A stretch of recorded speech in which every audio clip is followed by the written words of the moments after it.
Please pay attention to this trap and avoid it. Another reason why 80% of the people fail to succeed in any aspect of their life, relationship, business, marriage, anything, is one of these traps that I'm going to talk about. Let's take this story from Joshua chapter 2, verse 8. Let me give you a brief background story. You know, the Israelites were in Egypt. God rescued them through Moses, right? They were to go to the Canaan land. That was the promised land. Moses died and Joshua took over. The city of Jericho was on the Canaan land. So the Israelites had to defeat Jericho so that they would go and occupy there. And Joshua sent 2 spies. You know the story already. And these 2 spies went to Jericho and they went to hide in the room of a prostitute called Rahab. So that's the background of the story. So Joshua chapter 2 verse 8. Before the spies lay down for the night, she went up on the roof and said to them, I know that the Lord has given this land to you, and that a great fear of you has fallen on us, so that all who live in this country are melting in fear because of you. 12. Now then, please swear to me by the Lord that you show kindness to my family because I have shown kindness to you. Give me a sure sign that you will spare the life of my father,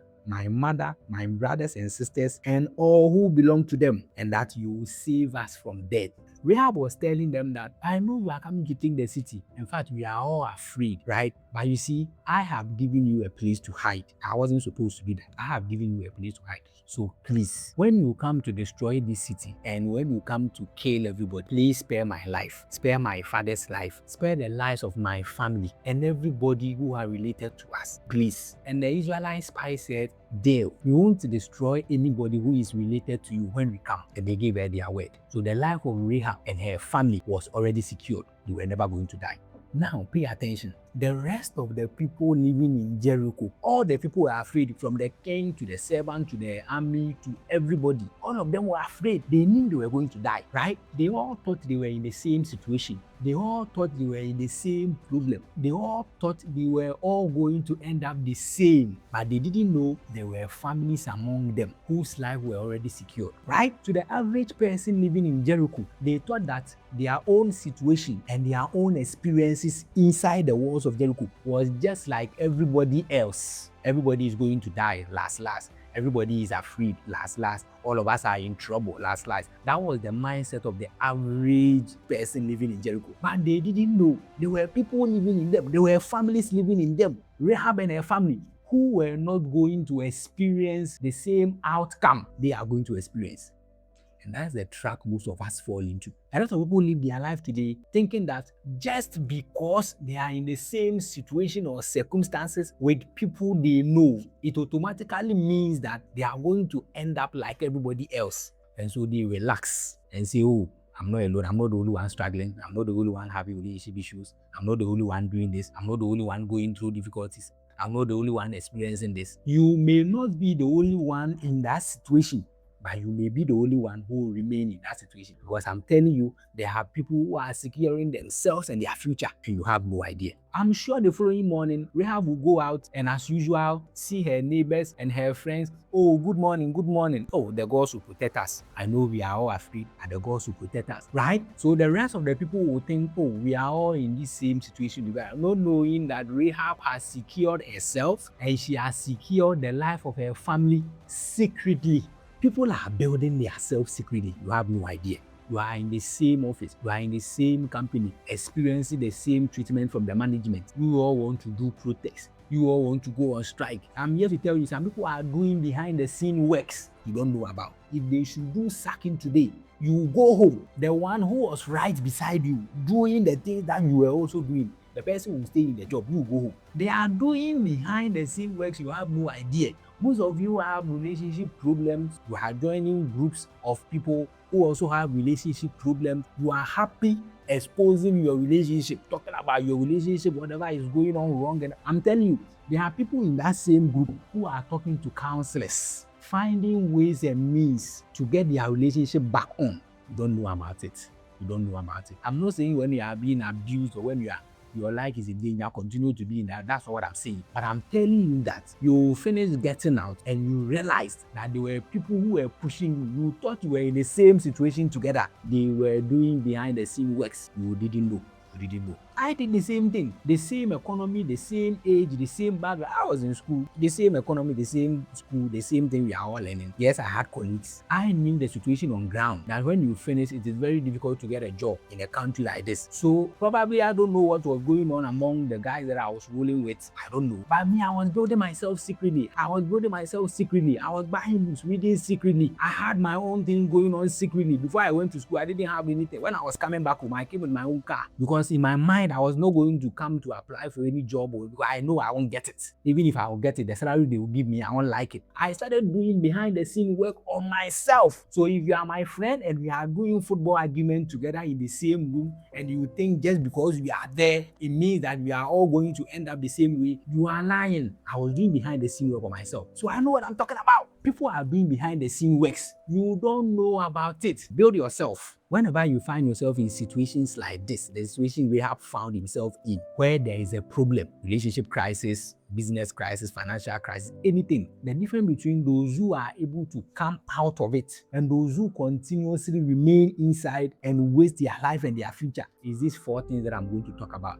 Number 1 is foresight. Foresight. Ability to see what is likely to happen in the future. Then you prepare yourself today. Rahab knew what was coming. I know that your God has given you this land, right? So she knew what was coming. That is why she didn't wait for the Israelites to come and give her proposal. No. She went to the Israelites and told them that, you see what I've done for you. Please, you to reciprocate the same kindness. You too, when you come, spare us. She knew what was coming, and so she prepared herself. When the opportunity came, she sent her proposal. What you need to get out from any situation you are finding yourself in is foresight. The second quality that separates those who are able to escape bad situations and those who remain inside is called wisdom. Rahab was not an Israelite.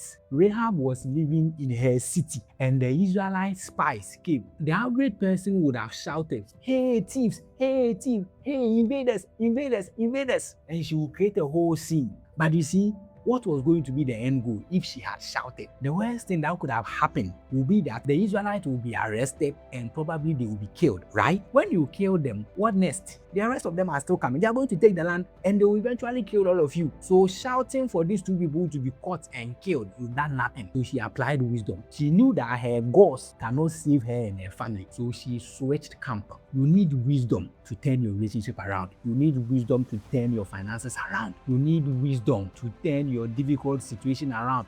Not noise, not shouting. A lot of people make so much noise on social media, things are not working. It's wisdom you need, not noise. She didn't make noise. Quietly and applied wisdom. The second thing after foresight is wisdom. Then the third thing you need that separates people who come out and people who remain stuck is ability to seek help. Ability to seek help from the right people at the right time. Most of you find yourself in big situations that you are dying, you don't want to ask anybody. When you are seeking help, it's a sign of respect to God. When you are seeking help from a fellow human being who can get you out from the situation you find yourself in, it's a sign of respect to God. You are telling God that I respect you so much and I respect the knowledge and the wisdom you have implanted in the fellow human being that I'm going to. I respect the wisdom you have given them. That is why I am going to submit myself to them so that they can teach me what I don't know. So when you go there and submit yourself to the knowledge the person has, you are submitting to the gift God has given to that person.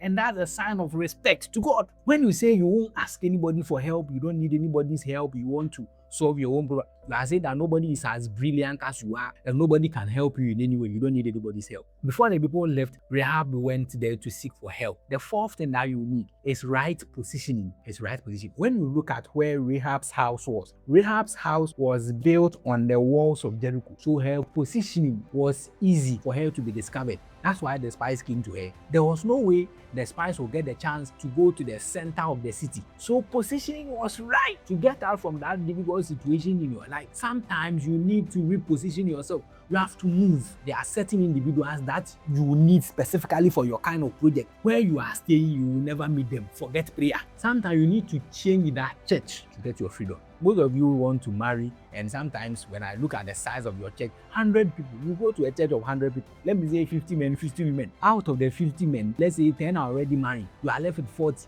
Out of that 40, 20 are kids and students, young students. So you only have 20 able men to choose from. How many are your spec? in the first place? And how many even want you in the first place? You see, options are small. You need to move. Your religious mindset is what is making you think God knows you because of the church you attend. Your churches the churches you attend, Pentecost, Methodist, SD, Anglican, they have founders. They are founded. They are human beings who founded. God doesn't know you by the church you attend. God knows you as a Christian. He doesn't know a church. He doesn't know Pentecost. He doesn't know Methodist. He doesn't know SD. He doesn't know Anglican. So move from that church if you are not finding what you want. Then go to a bigger church where you find somebody. Most of you have sat down in one place and you are wasting your life because fear. They've told you that when you leave this church, that is the end. I've told you religion puts fear in you. Christianity doesn't. There's a difference between Christianity and religion. Most of the churches are practicing religion, and they put a whole lot of fear in people's hearts. They are not able to. There are some people you need to meet. You have to move. There are some marriages you want. You have to move. You have to move. Positioning is key. I know people won't listen, but that's fine. But you see, the 4 qualities that separate people who succeed in bad situations and people who continuously be in that bad situation to waste their life. Number 1 is foresight. Number 2 is wisdom. Number 3 is ability to seek help from the right people at the right time. Number 4 is right positioning. This is what I came to tell you.